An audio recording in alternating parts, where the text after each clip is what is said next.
네, 여러분 안녕하십니까. 뉴스 빅5 시작하겠습니다. 오늘 함께하실 네 분 먼저 소개해드리겠습니다. 최진봉 성공회대 교수, 최창호 박사, 김남국 변호사, 이원희 변호사 나오셨습니다. 어서 오십시오. 조금 전에요. 대법원이 상고심 선고를 내렸습니다. 박근혜 전 대통령, 최순실, 이재용 부회장 모두요 다시 재판을 받는 상황이 됐습니다. 대법원 연결하도록 하겠습니다. 조경진 기자. 네. 일단 박근혜 전 대통령부터 한번 살펴볼게요. 무죄 부분에 대해서는 확정이 됐는데 유죄 부분에 대해서 다시 재판을 해보라는 얘기죠? 그렇습니다. 이 박근혜 전 대통령, 비선실세 최순실 씨, 그리고 이재용 부회장 순으로 이 주문이 진행됐는데요. 50분 정도 걸렸습니다. 일단 박 전 대통령에 대해 2심 판결 중에서 무죄 부분은 확정하고 유죄 부분에 대해서는 다시 판결하도록 서울고등법원으로 돌려보냈습니다. 이 대법원은 박 전 대통령의 1, 2심 재판이 뇌물 혐의를 다른 범죄 혐의와 구별해서 따로 선고해야 하지만 분리하지 않았기 때문에 위법하다라고 판단했는데요. 앞서 저희가 지적한 대로 공직선거법엔 대통령 등 공직자에게 적용된 이 뇌물 혐의는 다른 범죄 혐의와 분리해서 선고하도록 돼 있습니다. 이 항소심 재판부가 이를 간과하고 한데 묶어서 선고한 점을 대법원이 그대로 지적한 건데요. 따라서 박 전 대통령 파기환 송심은 유죄가 인정된 뇌물 혐의, 또 직권남용 및 강요 혐의 등이 구별돼서 따로 선고가 이뤄지게 됩니다. 그리고 이렇게 재판이 분리돼서 진행될 경우에는 박 전 대통령의 그 형량, 기존보다 높아질 가능성이 큽니다. 가장 큰 관심은 말 3마리를 어떻게 보느냐였는데 대법원에서는 뇌물로 판단을 했습니다. 네, 뇌물로 봐야 한다. 이것이 대법원 판례의 취지다라고 밝혔습니다. 대법원은 삼성의 정유라 승마 지원한 말을 구입한 액수 34억 원이 뇌물이다라고 얘기했고요. 삼성의 말 3마리의 실질적인 소유자는 최순실 씨다라고 봤습니다. 다만 이 말 소유권과 관련해서 이동환 대법관이 별개의 의견을 낭독하는 시간도 있었습니다. 또 하나의 쟁점이 승계 작업이었습니다. 대법원은 묵시적 청탁을 인정을 했네요. 삼성의 포괄적인 현안으로 승계 작업이 존재했고 이 대가 관계도 인정된다라고 대법원은 봤습니다. 즉 묵시적인 청탁이 존재했고 이 삼성 영재센터도 경영권 승계 지원의 대가다, 즉 뇌물이다 이렇게 본 겁니다. 다만 이 뇌물죄를 두고서도 역시 마찬가지로 이동원 대법관과 이 박상욱 대법관도 각각 별개의 의견을 길게 낭독하는 시간이 있었습니다. 가장 곤란하게 된 사람이 이재용 부회장입니다. 이 부회장에 대한 내용도 좀 전에 정리해 주시죠. 네, 이 전 부회장의 경우엔 뇌물 액수가 하루아침에 50억이 다시 늘어난 상태로 이 파기환송됐습니다.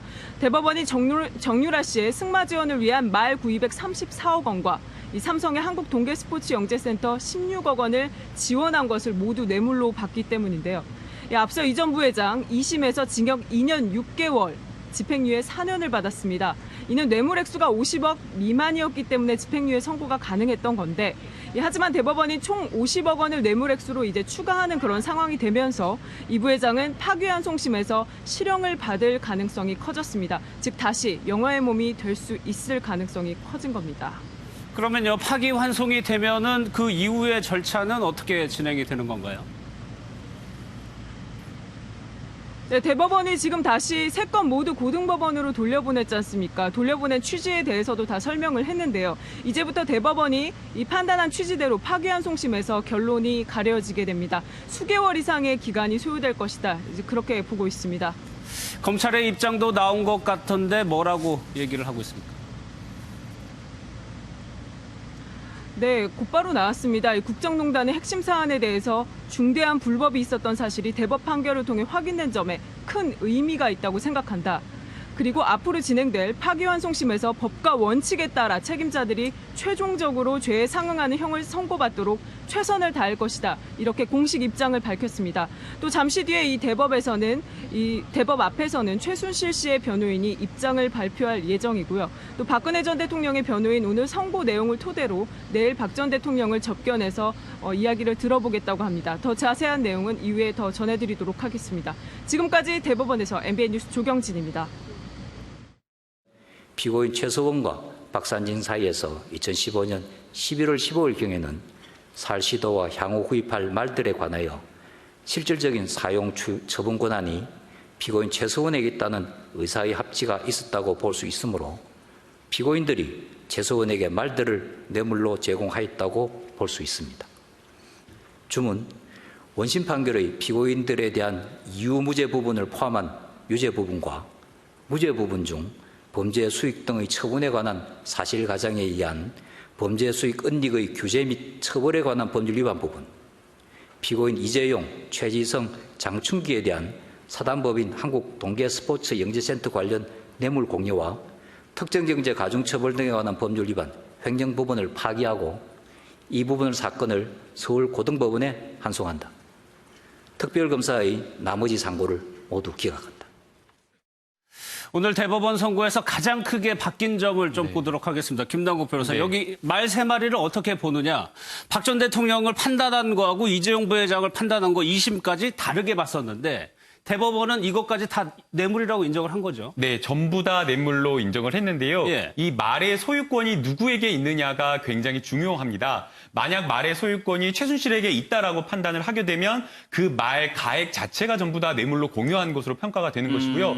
그것이 아니고 그냥 말을 타겟금만 했다라고 한다면 말을 사용한 그 사용 상당액만을 이 뇌물죄 액수로 이렇게 평가할 수밖에 없는 그런 상황인데요. 예. 이 지금 이재용 부회장의 2심에서는 사실은 이것이 소유권은 삼성전자에게 여전히 있었다라고 판단을 한 겁니다. 예. 그 중에 이제 가장 이제 중요한 근거로 이 등록, 말도 이제 등록할 수 있다라고 하는데 그 등록을 사실상 이 삼성전자로 해놨기 때문에 이런 것들 어떤 형식적인 소유권을 봤을 때에는 여전히 소유권은 삼성전자에게 있다라고 본 겁니다. 그런데 이제 이번에 대법원에서 선고를 하면서 형식적인 소유권이 누구에게 있느냐 이게 중요한 것이 아니라 네. 이미 이것은 대법원 판례, 확립된 판례가 많은데 실질적으로 사용하고 관리하고 처분할 수 있는 권한이 누구에게 있었는지 이걸 봐야 된다는 겁니다.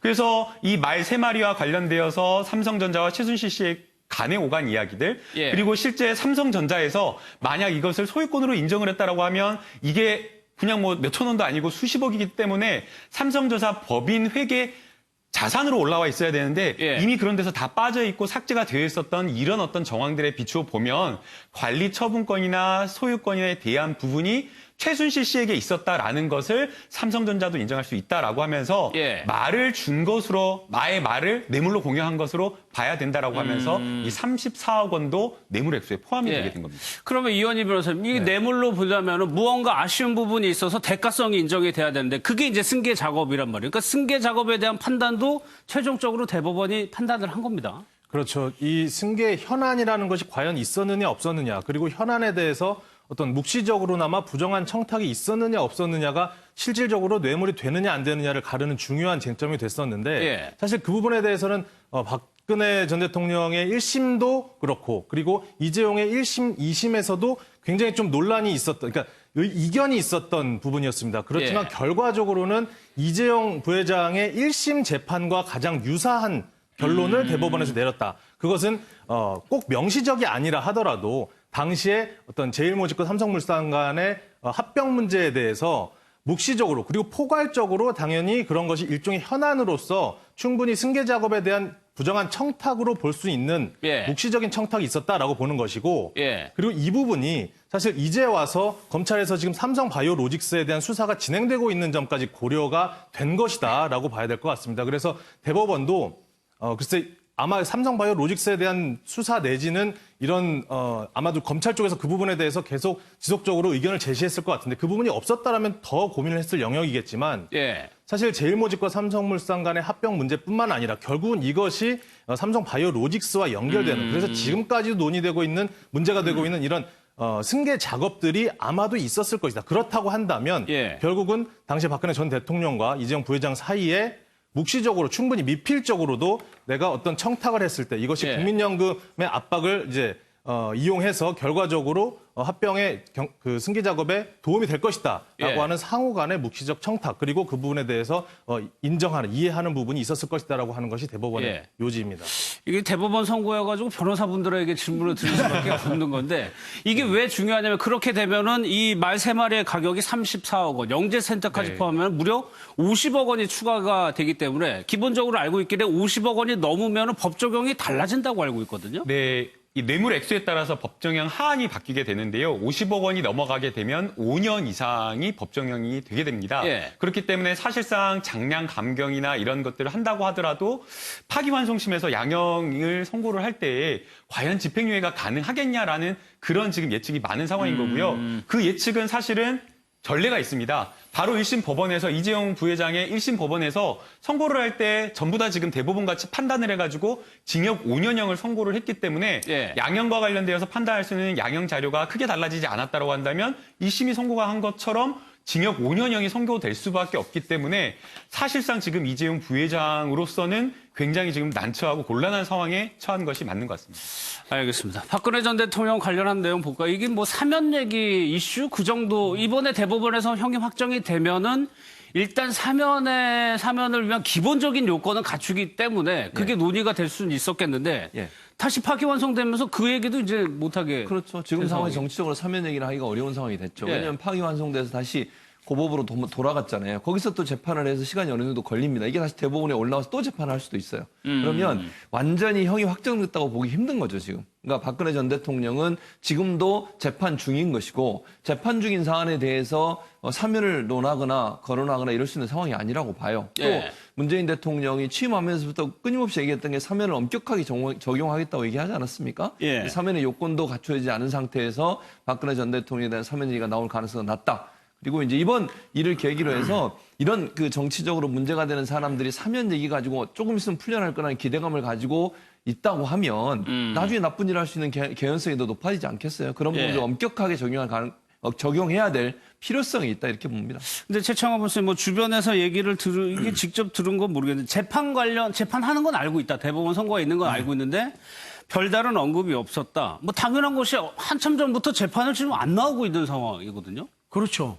재판에 참석을 하지 않고 그렇다고 하더라도 관심은 있겠지만 묻지를 않는다는 거죠. 왜냐하면 그걸 자꾸 묻고 또 결과를 바로바로 들으면 뭐 속도 더 상할 거고 기분도 나쁜데 또 어느 정도 이제 좀 각오를 하고 있는 거죠. 25년 이상을 받고 거기서 3, 4년 더 늘어도 큰 충격은 안 되는 거고. 예. 근데 이번 그 대법원 판결에서 중요한 것은 사실 최순실이라고 하는 존재는 개인이기 때문에 사인이기 때문에 뇌물죄가 성립이 안 되는데 네. 그 개인에게 준 게 무슨 뇌물로다 해서 뭘 청탁한 것도 아닌데 결국은 최순실이 그 박근혜 전 대통령과의 관계를 인정해 준 거거든요. 예. 그 권력이 있다는 것을 전제로 이 말을 줬든지 소유권을 이전을 안 했어도 했던 것을 인정한 그 사건이고. 그게 공동정범이라고 판단한 그렇죠, 그 부분이죠. 그렇죠. 예. 그러니까 이제 그런 측면에서 박근혜 전 대통령이나 최순실 씨 같은 경우에는 심리적 충격은 그렇게 크지 않을 거고, 그 1심 때도 36 구형됐을 때도 이제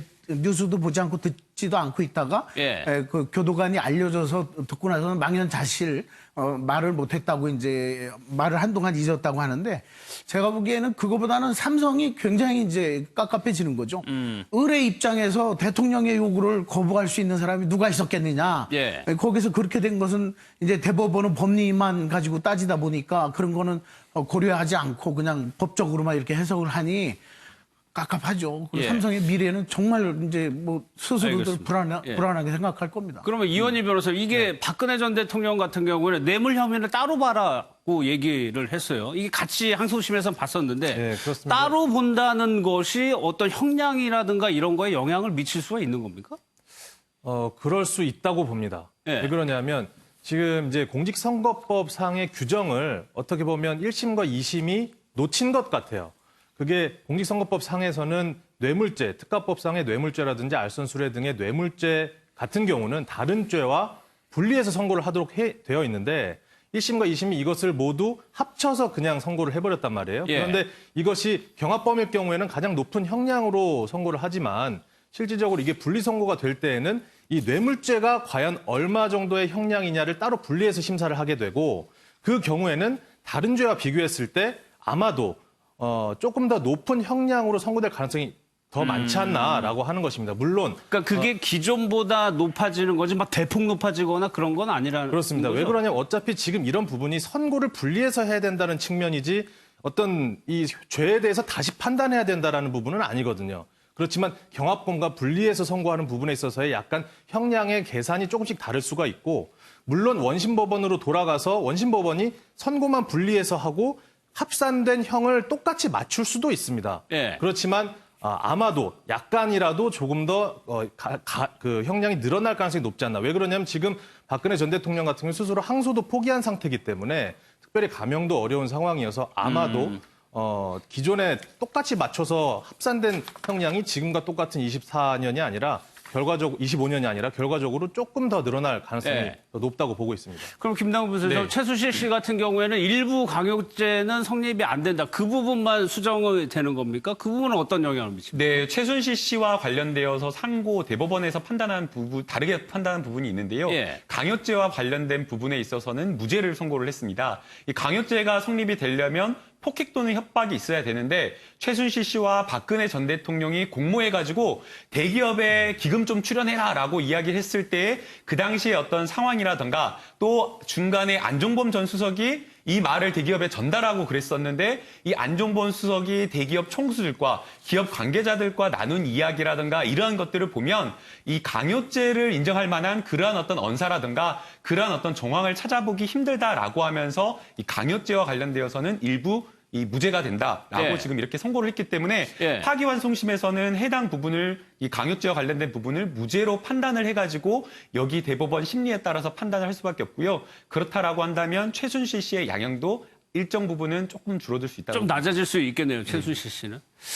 뭐 말씀드린 대로 지금 이제 이재용 부회장이 가장 곤란한 상황이 되는데 삼성에서 좀 입장이 나왔어요. 굉장히 송구스럽다라는 그렇습니다. 입장. 아무래도 이제 국민들한테 송구하다 이런 얘기를 했고요. 앞으로 이제 열심히 그래도 기업으로서 일을 열심히 하겠다 이런 얘기만 했어요. 특별히 거기에 대해서 뭐 재판 결과에 대해서 의견을 제시하고 이런 건 없었고요. 심려를 끼쳐서 대단히 송구하다. 당연히 해야 될 말이라는 생각이 들고 또 하나 물론 이재용 부회장이 지금 이제 파기돼서 다시 재판을 받게 돼서 뭐 형을 높게 받을 가능성은 높아졌죠. 예. 그렇다 하더라도 저는 이렇게 생각해요. 이재용 부회장이 결정적인 여러 가지 역할을 하지만 삼성 자체가 이재용 부회장 한 사람이 움직이는 회사는 아니잖아요. 네. 이미 시스템화돼 있고 조직으로 움직여지는 것입니다. 물론 어디에 뭐 투자나 이런 중요한 판단과 결정은 오너가 할 수 있지만 기본적으로 시스템으로 움직여지는 회사이기 때문에 저는 이재용 부회장의 사건과 별개로 삼성은 삼성 나름대로 정말 경제 활동을 열심히 해서 예. 국가 발전을 위해서 노력하는 그런 모습을 보여주는 게 필요하다는 생각이 듭니다. 알겠습니다. 삼성에서는 기업 본연의 역할에 충실하겠다라고 입장을 밝혔는데 삼성 본사 앞에 저희 MBN 취재기자가 나가 있습니다. 분위기 좀 알아보겠습니다. 이상주 기자 전해주시죠. 네, 삼성전자 서초 사옥 앞에 나와 있습니다. 대법원은 삼성이 최순실 씨 측에 제공한 말 3필과 관련해 소유권을 넘겨준 것으로 보고 말 구입액 34억 원을 추가 뇌물로 판단했습니다. 이재용 부회장은 앞서 2심 판결 중 무죄로 봤던 부분을 추가 뇌물로 인정했고 2심 판결을 파기 환송했습니다. 이재용 부회장의 2심 판결이 사실상 뒤집히며 뇌물 제공 총액은 86억 8,081만 원으로 늘어났습니다. 뇌물액은 이 부회장의 횡령액으로 인정되는데요. 횡령액이 50억 원을 넘어가며 특정 경제범죄 가중 처벌 등에 따라 5년 이상의 형을 선고해야 해 실형 가능성이 매우 커졌습니다. 집행유예로 풀려난 이 부회장이 다시 수감될 가능성이 높아진 건데 삼성전자는 선고 후 충격에 빠졌습니다. 이재용 부회장은 선고 후 삼성전자 입장문을 통해 앞으로 저희는 과거의 잘못을 되풀이하지 않도록 기업 본연의 역할에 충실하겠다고 전하면서 갈수록 불확실성이 커지는 경제 상황 속에서 삼성이 위기를 극복하고 국가 경제에 이바지할 수 있도록 많은 도움과 성원을 부탁드린다고 강조했습니다. 통상 대법원에서 사건이 파기 환송될 경우 6개월에서 1년 내에 확정 판결이 나오게 되는데 그전까지는 자유로운 몸으로 경영 활동을 하면서 새로운 방법을 모색할 것으로 보입니다. 지금까지 삼성전자 서초 사옥 앞에서 MBN 뉴스 이상주입니다. 일본의 수출 규제까지 더해져서 좀 삼성에 대한 우려가 좀 높아지고 있는 것 같습니다.